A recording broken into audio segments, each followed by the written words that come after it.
This is When You Were Everything, chapter Dollies, pages, say, 44 to 49. It's another big one. If you need to take a break in the middle, come on back. When I emerge or come out of the subway station, a few blocks from Dolly's, the icy layer that covered the city for the last few days is starting to melt, making the streets glisten or shine or glow, like they're covered in a million flecks or little pieces of glitter. Scaffolding and tree branches are dripping all over pedestrians and parked cars. Pedestrian is a person walking. And a few people even have umbrellas open like it's raining. The diner where Layla and I used to spend so much time is old and completely adorable. I still love the pale blue awning. An awning is a covering over a window to keep the sun from shining in. And the script Dollies that's painted on the widest front window. I'm obsessed with the food, and I adore the familiar way the door jingles, announcing my arrival as I push it open. To jingle is to make a bell-like sound. There are a few cushy booths, a bar with stools, and mismatched cafe tables near the windows.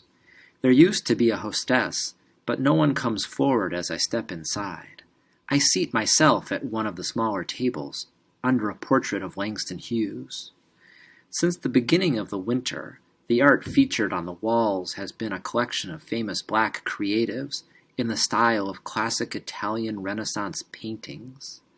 Zora Neale Hurston, rendered or shown in the same pose as the Mona Lisa, is over the table next to mine, and James Baldwin is in a gilded or gold frame right beside her, lounging like the Venus of Urbino, but in a suit and tie.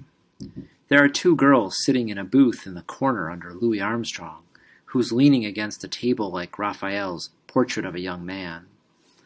The girls in the booth are splitting a pair of earbuds, connected to one phone, listening to the same song. Layla and I used to do the same thing, and I miss the half-sounds of sharing music with her. I feel her absence like it's something physical in moments like these, like if part of me is actually missing, actually gone. It's all kinds of devastating or really, really bad. I swallow hard and force myself to focus. I need to figure out what new memory I can make here all alone. I'm drinking my second glass of water, rereading a battered copy of Othello I always keep with me, and I've already ordered dinner when I hear a familiar voice say my name. Cleo? When I look up, Dominic Gray is standing at my table, wearing a pale blue apron that reads Dollies across the chest, and the muscles in his arms flutter under his skin as he sets plates and glasses on the table. The small brass key strung around his neck bounces off his chest as he tucks the serving tray under his arm. Hey, I say. I look behind him like someone might be playing a trick on me. You work here? He looks down at himself like he's forgotten what he's wearing, or like he doesn't know that his abundance or a lot of hotness is spilling all over the place. Not exactly, he says. This is my grandparents' place. I usually stay in the kitchen. He pauses and scratches his neck. I like to cook.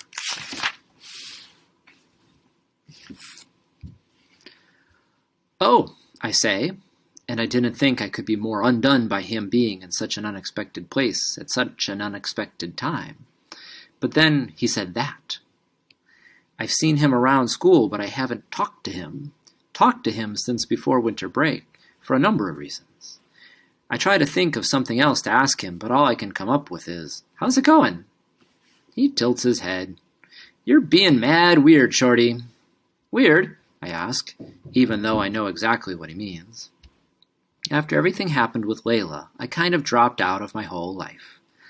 I look at his eyes for a second, but with the sun slanting through the window, they're the crystal-clear brown of iced tea in a glass pitcher, too golden and pretty for me to hold his gaze for long. Mad weird, he repeats. He lowers himself onto the edge of the chair across from me and frowns.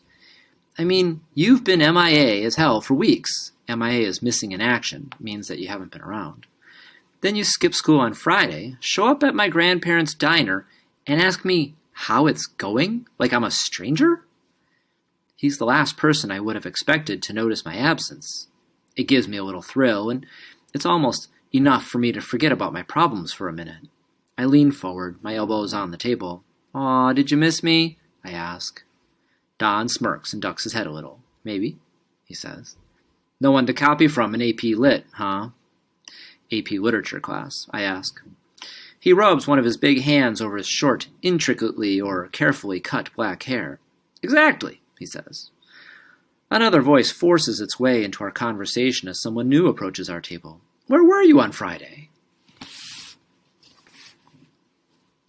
It's Sydney Cox, fashion club president and a girl I tutored last semester. She failed her English midterm and needed to do some extra credit, which she aced or got an A on, with my help. She looks at me and tosses her wildly curly hair off her shoulders, revealing bright gold earrings that look like shooting stars. She seems to notice Dom later than she should. "Oh, hey," she says. "I didn't know you worked here. Why in the world are there so many Chisholm kids here today?" "And I kind of don't," he says. "You guys short-staffed today or something?" I ask him. A pained expression crosses Dom's face, but he catches himself. Let me start over. A pained expression crosses Dom's face, but he catches himself and smooths out his features quickly. "Yeah, something like that." Sydney barely waits for him to finish. "Whatever. Listen, Cleo, I was looking for you on Friday. I was wondering if you could read my paper and, give me some feedback on it." When I look at her blankly, she adds, "The one for Novak's class? I tried texting you, but you didn't text back." "Oh, yeah, sorry. My mom confiscated or took my phone after I skipped on Friday. But, how did you know I'd be at Dolly's? You don't even live around here." "Stalker," Dom whispers. A stalker is a person who follows someone when they shouldn't. I kind of laugh, but Sydney gives him a look that could melt ice. "It was a shot in the dark. You don't remember bringing me here when you tutored me last semester?" she asks. I shake my head. "You totally did. And you said that you and Layla came here every Sunday. So I took a chance. And here you are." Even hearing Layla's name makes something inside my chest fracture or break, and I take a deep breath, trying to shake it off. Sydney must think it's a sigh of annoyance or something.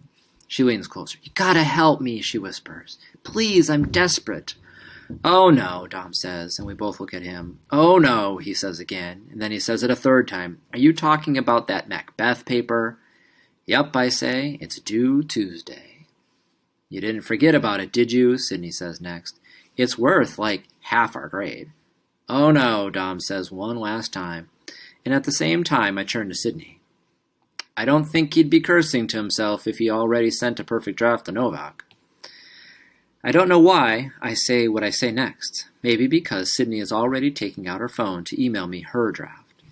Maybe because Dom looks terrified and a little pathetic when he was so confident a minute ago. It doesn't hurt that he's hot. "You need help too?" I offer, and Dom's deeply brown eyes grow wide. "You do that?" he asks. "Even right before it's due?" I shrug and nod. "Can you come by here after school tomorrow?" Dom asks, his whole face brightening. "Not until she helps me," Sydney interjects. To interject means to interrupt and say something. I put a hand on each of their arms. "Look, I'll help Sydney today, and you tomorrow, Dom." "That's right, me first," Sydney teases, and her pale blue eyes dart from Dom to me until I promise to send her notes on her paper the second I get home. Between Sydney asking for my help and Dom coming back and forth to my table all night, my mind is perfectly preoccupied, or thinking about two things, with homework and Shakespeare, with Sydney's dumb jokes and Dom's adorable grin. As I leave, I smile to myself. This new memory thing might actually work.